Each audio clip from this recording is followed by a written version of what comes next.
Assalamualaikum warahmatullahi wabarakatuh. Perkenalkan, nama saya ini Christina Wati Lapono dengan NIM F521233031. Pada saat ini saya akan memaparkan materi untuk tugas pengantar sistem informasi. Oke, mari kita mulai. Baiklah, yang pertama, pengantar sistem informasi. Sistem informasi adalah sekumpulan komponen atau objek yang bekerja sama untuk mencapai tujuan tertentu.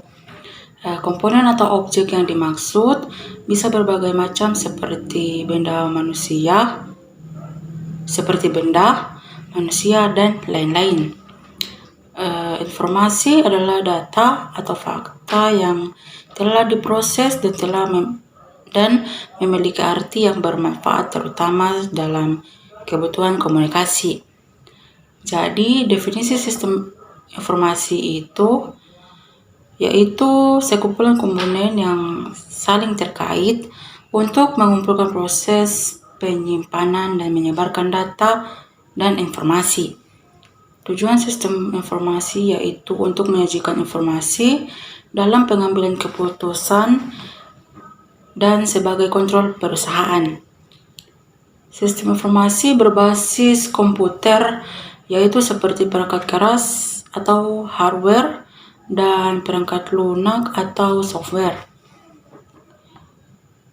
Yang kedua yaitu sistem informasi pada organisasi. Organisasi adalah sekelompok orang yang terstruktur dan yang dikelola untuk memenuhi sebuah tujuan. Yang kedua yaitu sistem informasi pada organisasi. Organisasi adalah sekelompok orang yang terstruktur dan dikelola untuk memenuhi misi dan tujuan. Aktivitas organisasi terhubung melalui aliran barang, aliran informasi yang digunakan untuk membuat perencanaan, koordinasi pekerjaan, penentuan keputusan, monitoring, dan evaluasi. Sistem informasi mendapat masukan, memproses, dan memproduksi informasi. Hubungan antara sistem informasi dengan industri yaitu kolaborasi antara tim divisi, antar organisasi, maupun antar negara. Selanjutnya yaitu inovasi, seperti ide baru, perkembangan, atau sesuatu yang baru. Implementasi sistem informasi berkaitan dengan proses bisnis, yaitu sekumpulan aktivitas atau pekerjaan terstruktur yang saling terkait, tujuannya untuk menghasilkan atau menyelesaikan sesuatu. Dalam sistem informasi, pada organisasi harus memiliki manajemen perubahan atau manajemen of change, sebuah upaya dan pendekatan yang dilakukan secara terstruktur dan sistematis yang dimanfaatkan guna membantu individu, tim ataupun organisasi dengan menerapkan sarana, sumber daya, dan pengetahuan dalam merealisasikan perubahan dan dari kondisi sekarang menuju suatu kondisi yang lebih baik secara efisien dan efektif untuk memperkecil dampak dari proses perubahan. Selanjutnya yang ketiga yaitu software. Software yaitu jembatan antara pemakai atau user dan hardware. Contohnya print. Software pada dasarnya adalah program atau kumpulan instruksi untuk menjalankan fungsi-fungsi tertentu. Jenis-jenis software yaitu sistem operasi yang mengatur kerja komponen-komponen sistem komputer, memberikan dukungan bagi software aplikasi.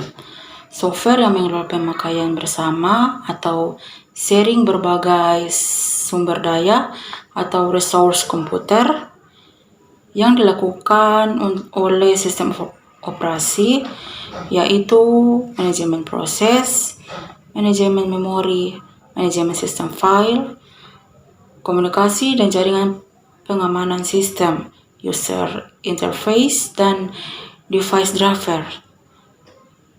Drivers yang mengatur kerja perangkat spesifik atas perintah yang diberikan.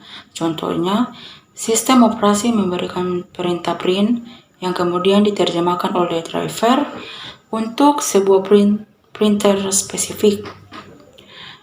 Data mining biasanya melibatkan data set yang sangat besar, misalnya internet.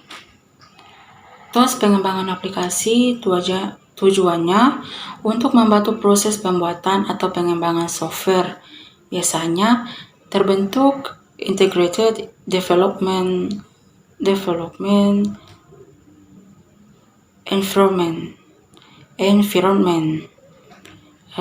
Untuk bisa membangun fungsionalitas software diperlukan pemrograman. Pemrograman adalah cara menyusun dan memberikan instruksi dalam membangun fungsional software. Jenis pemrograman berdasarkan cara pandang yaitu pemrograman prosedural, pemrograman berbasis objek, dan pemrograman deklaratif. Selanjutnya yaitu pengantar basis data atau database. Nah, jadi apakah basis data itu? Menurut Chobasis, data sebagai sekumpulan informasi bermanfaat untuk diorganisasikan ke dalam tata cara yang khusus. Menurut Febri dan Schwab, basis data adalah sistem berkas terpadu yang dirancang terutama untuk meminimalkan pengulangan data. Menurut data, basis data dapat dianggap tempat untuk sekumpulan berkas data terkomputerisasi dengan tujuan utama memelihara informasi dan membuat informasi tersebut tersedia saat dibutuhkan. Para pengguna basis data bisa melakukan berbagai operasi, yaitu menambahkan, mengosongkan, menyisipkan, mengambil, mengubah, menghapus, dan menyajikan. Database lanjutan yaitu terdiri dari data mining, yaitu untuk menggali informasi lebih jauh dari data yang tersedia. Warehouse yaitu kumpulan dari berbagai data, berbagai bentuk, berbagai keperluan. Distribusi database system yaitu bagaimana cara supaya database dapat dijalankan pada daerah yang luas. Peran basis data yaitu sebagai sistem informasi, sistem pendukung dan pengambilan keputusan, peningkatan kinerja perusahaan atau instansi, dan peningkatan daya saing perusahaan. Gambaran basis data dan penerapannya misalkan dalam online bookstore. Saat ini sudah ada seperti Amazon atau pelayanan penjualan melalui internet, Gramedia online, dan lain-lain. Sistem berbasis data distribusi adalah suatu sistem basis data yang memungkinkan seseorang pengguna mengakses data yang ada pada server mana saja tanpa perlu mengetahui server tempat data tersebut berada. Cirinya yaitu adanya basis data yang tersebar di berbagai lokasi. Data dan informasi. Data adalah fakta mengenai objek, orang, dan lain-lain. Data dinyatakan dengan nilai angka, deretan, karakter, atau simbol. Informasi adalah hasil analisis dan sintesis terhadap data. Dengan kata lain, informasi dapat dikatakan sebagai data yang telah diorganisasikan kepada bentuk yang sesuai dengan kebutuhan seseorang. Hierarki data terdiri dari data, elemen data, rekaman, dan berkas.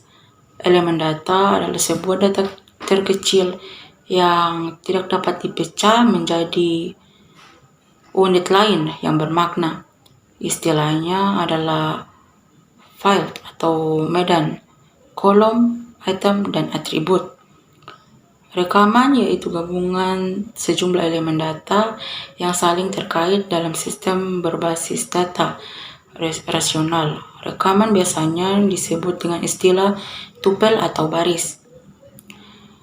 Berkas yaitu himpunan seluruh rekaman yang bertipe sama membentuk sebuah berkas dalam sistem basis data rasional berkas, mewakili komponen yang disebut tabel atau relasi. Macam-macam database yaitu MongoDB, Hypertable, ChoiceDB, Riak, Neo4j, Forestore, Firebird, Redis, dan lain-lain. Baiklah, materi yang terakhir yaitu pengambilan keputusan manajemen. Tingkatan manajemen di dalam suatu organisasi dibedakan menjadi 3 bagian, yaitu manajemen tingkat atas atau tingkat strategik, manajemen tingkat menengah atau tingkat taktik, dan manajemen tingkat bawah atau tingkat operasional. Kategori kegiatan manajemen yang pertama yaitu strategic planning, yaitu perencanaan strategi, merupakan kegiatan manajemen tingkat atas yang mencakup pendefinisian rencana yang strategis untuk proses penentuan goals dan strategi yang digunakan untuk mencapai tujuan dari organisasi.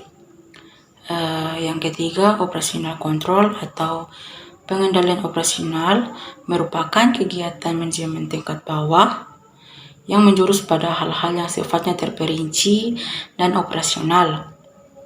Keputusan oleh manajemen dapat diklarifikasikan ke dalam 3 tipe, yaitu keputusan terstruktur atau struktur decision, merupakan keputusan yang terjadi secara rutin atau berulang kali.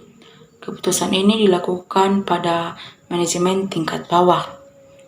Keputusan semi-terstruktur atau semi-structural decision merupakan keputusan yang sebagian bersifat terstruktur dan terjadi berulang kali, dan sebagian bersifat unstruktur atau tidak selalu terjadi. Keputusan semi terstruktur ada pada level manajemen tingkat menengah.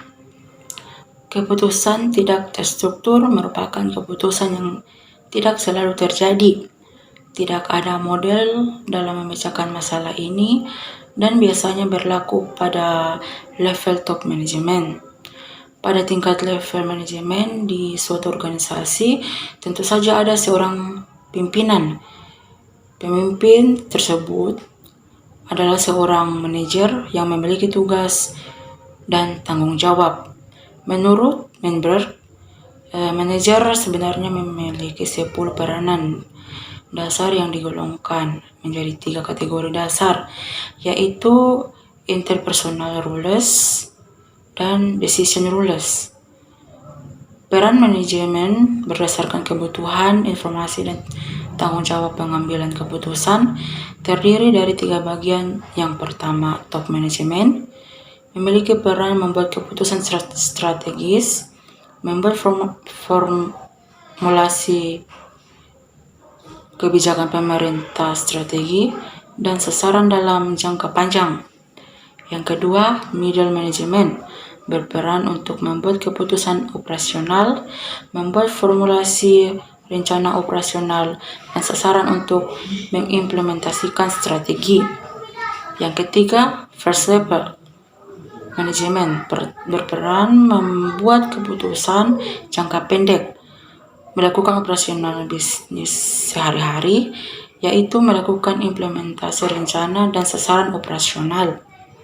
Dalam tahap pengambilan keputusan terbagi menjadi 4 tahap, yaitu tahap intelligence, tahap design, tahap choice, dan tahap implementation. Sekian dari pemaparan saya. Kurang dan lebihnya saya mohon maaf, dan saya mengucapkan terima kasih.